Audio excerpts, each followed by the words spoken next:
Good evening, ladies and gentlemen, boys and girls, children of all ages, and welcome to the Carey Carbaugh podcast, episode number 53. I thought I wasn't live for a second there. For my Spanish-speaking friends, buenas noches, damas y caballeros, chicos y chicas, niños de todas edades, y bienvenidos a el Carey Carbaugh podcast. Episodio número 53. Feliz Navidad. Merry Christmas, everyone. Welcome.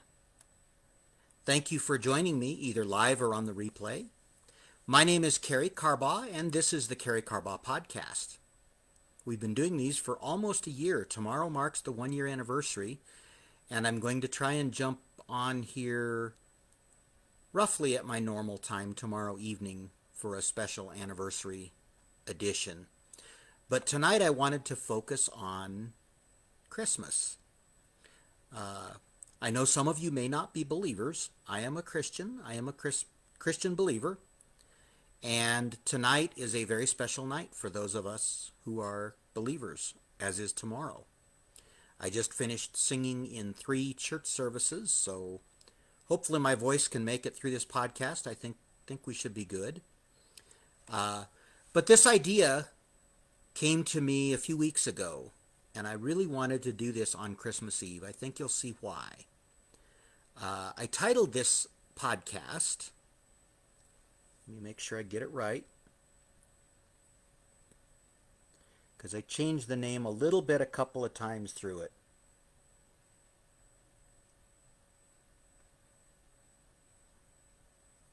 Yeah. So the title of tonight's podcast is Childlike Faith is Very Powerful. And you'll see what I mean by that as we go through this. Actually, I'm not sure I said very powerful. I think I just said powerful. Is powerful, but it is very powerful. So childlike faith, let's try that again. Childlike faith is powerful. And I'll explain what I mean here. For those of you who, actually I don't think I asked you to let me know if you're watching this live or on the replay. Drop the word live or L in the comments, or a replay or an R in the comments if you're watching it on the replay. And for those of you who have children or grandchildren or maybe nieces and nephews that you're surrounded by during this Christmas season, I think you'll be able to relate to this.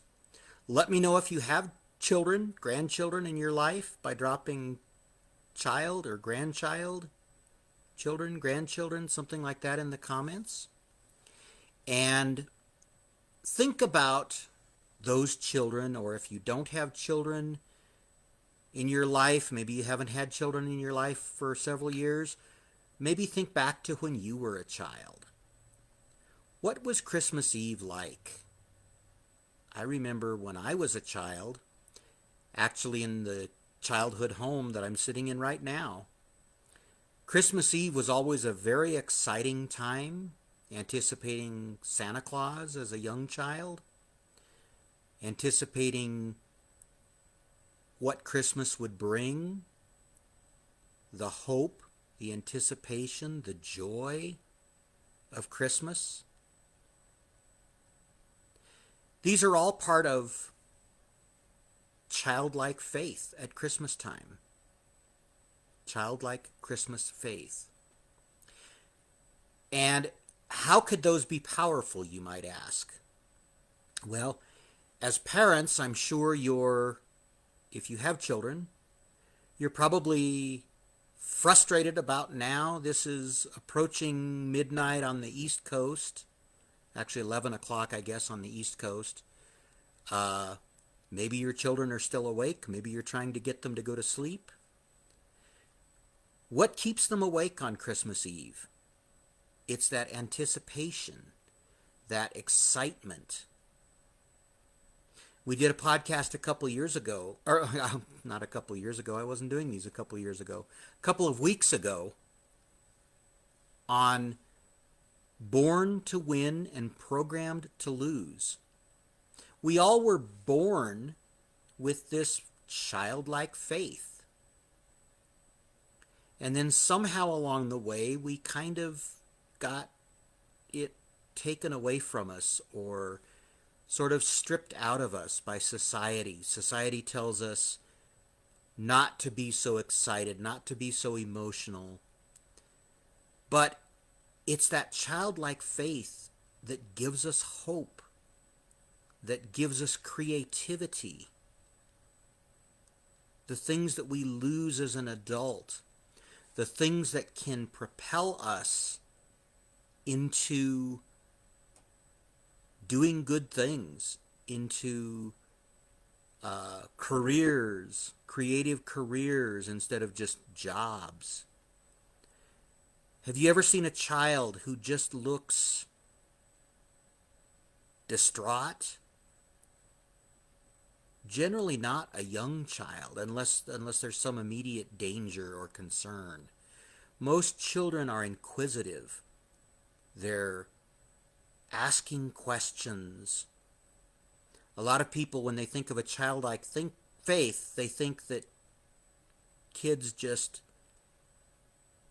sort of accept things the way they are. But actually, quite the contrary. For those of you who have children, you know, children ask questions. Yes, they may take their faith and other beliefs from their parents, from the things that they're told, the answers to their questions, form their faith and form their view of the world. But children innately have an inquisitive curiosity. And that inquisitive curiosity is what gets them through life, if they can maintain that. People who are CEOs and creators of big companies, people who create technologies, if you think of those like Stephen Jobs or Bill Gates, some of those, regardless of what you might think of some of their political views, they maintain some of that childlike curiosity, childlike inquisitiveness.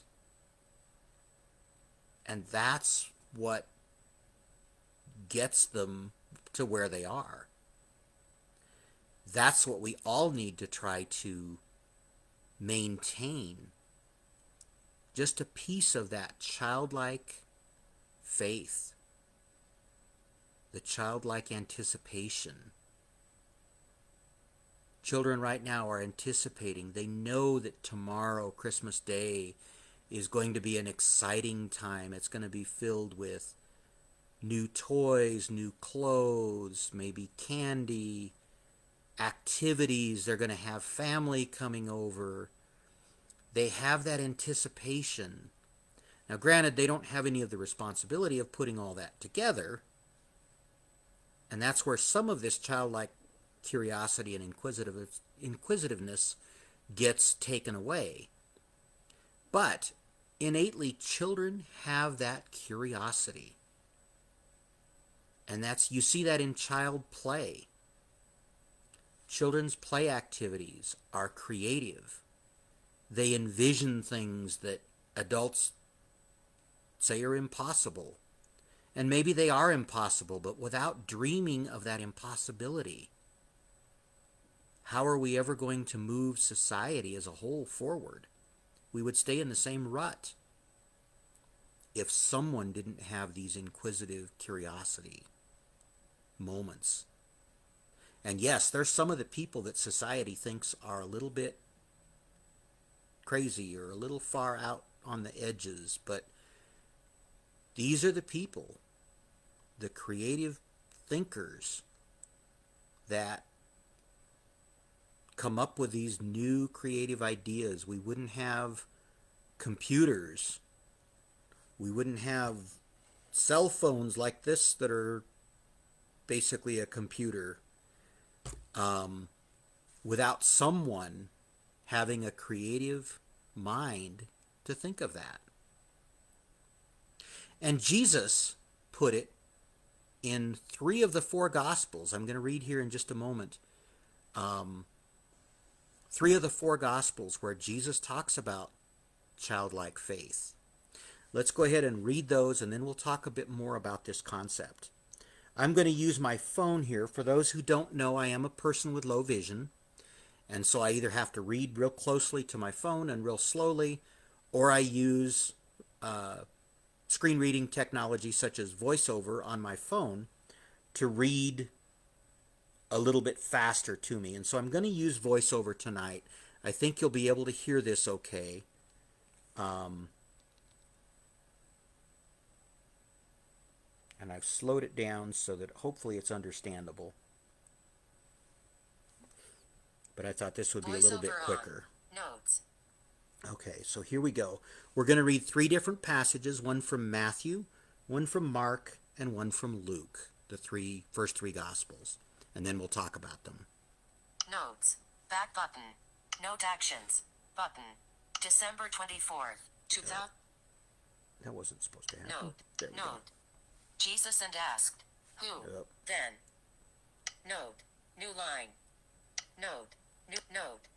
Matthew 18 verses 1 to 5 NIV. At that time the disciples came to Jesus and asked, who, then, is the greatest in the kingdom of heaven? He called a little child to him, and placed the child among them. And he said, truly I tell you, unless you change and become like little children, you will never enter the kingdom of heaven. Therefore, whoever takes the lowly position of this child is the greatest in the kingdom of heaven. And whoever welcomes one such child in my name welcomes me. Mark 10, 13, 16 NIV. People were bringing little children to Jesus for him to place his hands on them, but the disciples rebuked them. When Jesus saw this, he was indignant. He said to them, let the little children come to me, and do not hinder them, for the kingdom of God belongs to such as these. Truly I tell you, anyone who will not receive the kingdom of God like a little child will never enter it. And he took the children in his arms, placed his hands on them and blessed them. Luke 18, 15, 17 NIV. People were also bringing babies to Jesus for him to place his hands on them. When the disciples saw this, they rebuked them. But Jesus called the children to him and said, let the little children come to me, and do not hinder them, for the kingdom of God belongs to such as these. Truly I tell you, anyone who will not receive the kingdom of God like a little child will never enter it. Text field. Checklist. So what does 10 Jesus mean messages. by these 9, ideas? 8, alert. Access. turn this off. Select voiceover off. There we go. So my phone doesn't continue speaking. What is Jesus talking about here? We see 3 passages, 2 of the 3 where the disciples, the people who were closest to Jesus, tried to push these children away. And Jesus said, no, no, no. Welcome them. This is how we should enter the kingdom of heaven. And by kingdom of heaven, he doesn't necessarily mean going to heaven, but rather that presence of God coming to earth and bringing the kingdom of heaven to earth. I think that's what Jesus is referring to here. That we need to humble ourselves like a child. Children are dependent on adults. As believers in faith, we are dependent on God, on Christ. We're dependent on people who know more than we do about biblical truths, about God, about Christ. And who knows better than God and Christ about themselves? And so we are very dependent as human believers. And I believe this is an aspect of the childlike faith that Jesus is talking about, that we need to humble ourselves.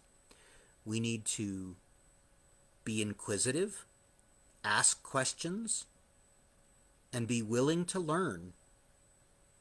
We need to Be people who are teachable and reachable. This not only applies to faith, but life in general. If we're teachable, if we're humble, we can reach greater heights by learning from those around us, by being inquisitive, by being energetic. It's that inquisitiveness, that hope, that anticipation that creates that energy. Those of you who have children on Christmas Eve know that kids on Christmas Eve just go and go and go and go and go. They're kind of like the Energizer Bunny. They just keep going and going and going until all of a sudden, physically, the body says, no, I've had enough. Mentally, emotionally, they may still be trying to go, but the body crashes. And that's when you have the temper tantrums or the whining, the crying. I know many of your parents out there right now may be ready to throw your kids out the door or throw them into a snowdrift if you have snow where you are. But in fact, it's that inquisitiveness that brings them to that breaking point that Jesus talks about here. This is the kingdom of God. This is how we enter the kingdom of God. As frustrating as it is for a parent to deal with the crash afterwards, that's part of it too.